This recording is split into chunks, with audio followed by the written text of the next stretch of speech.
HDB Upgraders and Executive Condominium. Hi, my name is Alan from Alan V Property. Welcome back to my YouTube channel. In this video, I'm going to talk about HDB Upgraders and their relationship with Executive Condominiums, or EC for short. EC come with many restrictions and not all are eligible for them. I'll be discussing how we can further improve this decade-old housing segment such that more HDB upgraders can upgrade to a more affordable private property. Without further ado, let's go. Firstly, I would like to focus on the HDB upgraders markets. For those who have been following my channel for some time, you have seen my earlier videos which I highlighted that HDB upgraders have been priced out of the private property market in recent years. If you haven't seen those videos, let me do a quick recap for you. This is extracted from HProp. I have categorized them into all HDB resale flats in orange, all resale condo is in light blue, and all new condo is in dark blue. I compare them from 2013 to 2023. This will give us a broader perspective on the price movement over the past decade. From the chart, we can see that HDB resale price remained relatively flat over the years. It dipped slightly from 2015 to 2019 due to the heated debate on depreciating lease in HDB flats. This was corrected when M&D increased the amount of CPF that can be used for older flats in 2019. This indirectly helped to support and lift HDB prices. Subsequently, we have COVID-19, and the rest is history. As for the resale condo market, prices were generally stable from 2013 to 2019, before they dropped in 2020 due to the lockdown, and prices gradually increased back to date. For the new condo market, this segment has been on a bull run ever since. It started almost on par with resale condo back in 2013, before it started to pivot off from 2017, and it has been on its own ever since. Overall, HDB prices have increased 20%, resale condo by 26%, and lastly, new homes by a stunning 90%. However, with rising land and construction costs, prices of new condos are technically out of reach for most HDB upgraders. So what should they do? Well, they have a few choices. Either buy back a bigger HDB resale flats, such as an executive mansionettes, or newer HDB resale flats in choice location. Else, they can go for cheaper but older resale condos. What about those who do not have a strong income but still want to upgrade to a newer condo and climb up the private property ladder? Well, the only option is to buy a brand new EC. When I was looking through HDB GLS program for 2024, there are only 2 EC sites under the confirmed list. One of them is located in Plantation Close. This site is currently open for tender. It measures 2 hectares and can accommodate 560 units. The other upcoming site is located along Jalan Loyang Besar. It measures 2.5 hectares and can accommodate 710 units. This location is in downtown East. Do you know HDB sell only 2 EC sites every year? 2 sites are awarded in 2023. One of them is located at Plantation Close, which is near Tengah New Town. This site was awarded to Hot Hub and Sunway with 9 bidders. The other site was in Tampines Street 62, which was sold to Simlian against 9 other bidders. In 2022, HDB sold 2 EC sites, both in Bukit Batok.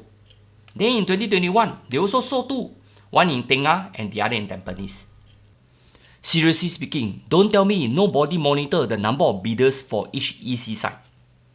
Don't tell me nobody monitor the take-up rate to the number of applications submitted. Don't tell me nobody know there is a pent-up demand from HDB upgraders wanting to buy a EC. Plus, HDB has ramped up its BTO program over the past years. What about EC? Have they been forgotten? Maybe I'm the only person that care about HDB upgraders. After all, I used to stay in a HDB flat before. All HDB upgraders who are watching this video, if you agree with me, please comment in the description and let me know your thoughts. If you agree with me, please help me smash the like button. Here, don't say I only complain. Let me humbly share some suggestions. The authority should ramp up more EC GLS sites in the market. There is a strong demand for this segment. The last few EC tenders have shown that developers are hungry for EC sites. This will also keep normal condo land sale price in moderation. As we have seen in the last GLS tenders, developers are paying record prices for state tender. This will indirectly translate into higher selling price for buyers. Still on EC, as we all know, HDB has imposed a 15 months waiting time for EC launches. This policy has been there more than a decade ago. Let me quote what the ministry has said in this ST article. The 15 months waiting period, a measure to delay new sales of EC units, is intended to encourage developers to bid more prudently for EC sites. As we all know, EC prices have been on an uphill climb ever since. In my opinion, this policy is not effective in curbing land costs and it should just be removed. Anyway, the turnaround for the typical condo launch is about 12 months, so this extra 3 months is not very significant. As we all know, the stringent mortgage service ratio or MSR imposed by MAS is capped at 30% of a borrower gross monthly income. This applies only to housing loan for purchase of HDB flat or executive condominiums. Let me show you a quick calculation. Assuming a couple whose income is $16,000 per month, which is the maximum limit they are eligible for an EC. This means based on the MSR calculation, they can borrow up to a maximum loan of $900,000. In today's market, a typical 3-bedroom costs $1.4 million. Based on banks' LTV or loan to value limit, a buyer can only borrow up to 75% of the purchase price. This means this buyer can only borrow up to $1 million. However, since the MSR is capped at $900,000, this means there is a shortfall in cash of $100,000. Not forgetting the buyers need to set aside the 25% down payment, which works out to be $350,000, excluding stamp duty, which is another $40,000. All in all, a typical buyer needs to set aside $490,000 or close to $500,000 in cash and CPF. If you are a second-timer and own a HDB flat, you can use that to offset the purchase price. The situation is not so bad. However, if you are the first-timer, how to raise $500,000, especially so if you are in your early 30s? For sure, you have to ask your papa mama for help. Here, my humble suggestion. MAS should tweak the MSR to a higher value since a 30% cap is too low for comfort. For normal housing loan for private property, TDSR or total debt to service ratio is used instead. This limit is currently capped at 55% of a borrower gross monthly income. If MAS adjusts this ruling, it will help many middle-income Singaporeans to own an affordable price condo. Back to their earlier article, and I quote, "The objective of EC is to provide opportunities for middle-income Singaporeans to buy affordably priced condo," it said. Here you go. The income ceiling for EC was last reviewed in 2019. The monthly income ceiling was raised from $14,000 to $16,000. Here, I believe there is a proportion of Singaporean families that are priced out of the EC market. They are currently staying in a HDB flat and long wish to upgrade to a condo. However, with rising new condo prices, they are stuck. I know, for the authority to increase the EC income ceiling again means that HDB income ceiling also has to raise in tandem, which currently is set at $14,000 per month. This will create a cascade effect when lower to middle income family will be competing with buyers that have higher disposable income. This is not what the authority want to have. However, I believe there are some families whose income is in the higher income bracket. Not because they want to exceed their income, but due to their job nature. They are doing well in their career, which is a good thing. Yet they are being penalized because they earn too much and therefore not eligible for an EC.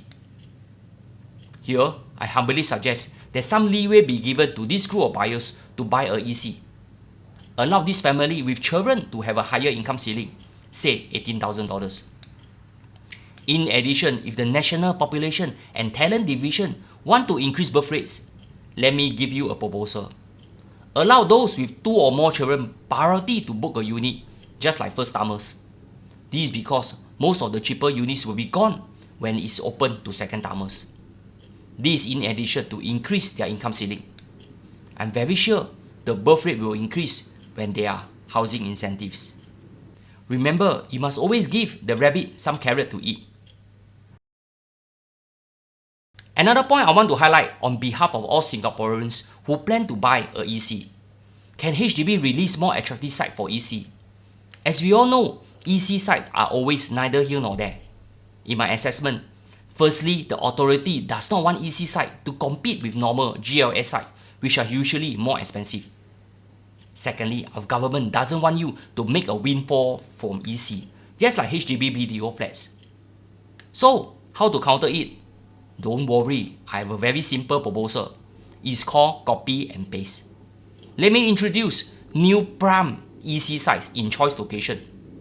This will provide middle-income Singaporeans with more housing options just like their BTO counterparts who are offered prime housing location in Singapore.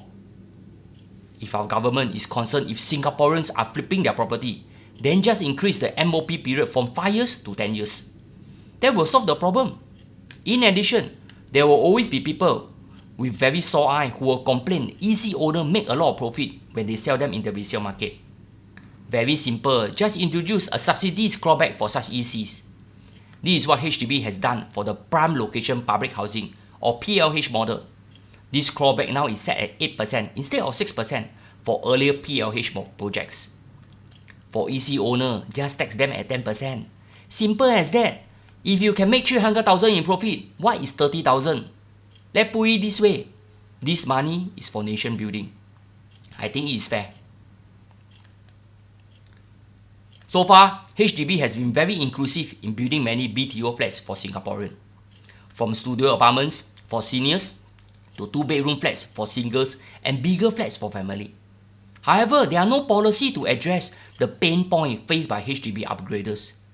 Here, I hope the authority can consider my proposal so that more HDB upgraders can upgrade to a EC. By the way, I'm marketing a brand new EC known as Lumen Grand in Bukit Batok. It's open for sale now. Price will be released on the 24th of January and balloting will commence on the 26th January. There are also some balanced unit next door known as Altura. If you are keen, please let me know. Here, I've come to the end of this video. See you soon.